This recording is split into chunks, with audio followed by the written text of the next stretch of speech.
Welcome to Techie Leopard channel. In today's video, I'm going to show you how to see the page layout in Google Sheet.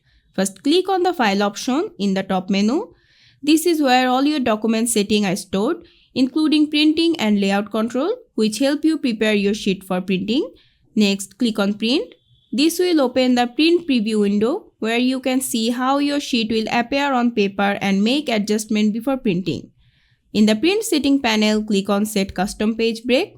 This option lets you manually adjust where each page start and end. Give you better control over how your data fits on each sheet. Then click on Paper Size and select A4. If you want a customized size, click on Customize Size and enter the exact dimension to fit your needs.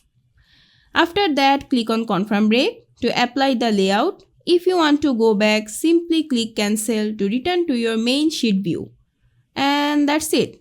I hope this video was helpful. If it was, please give it a thumbs up and don't forget to subscribe.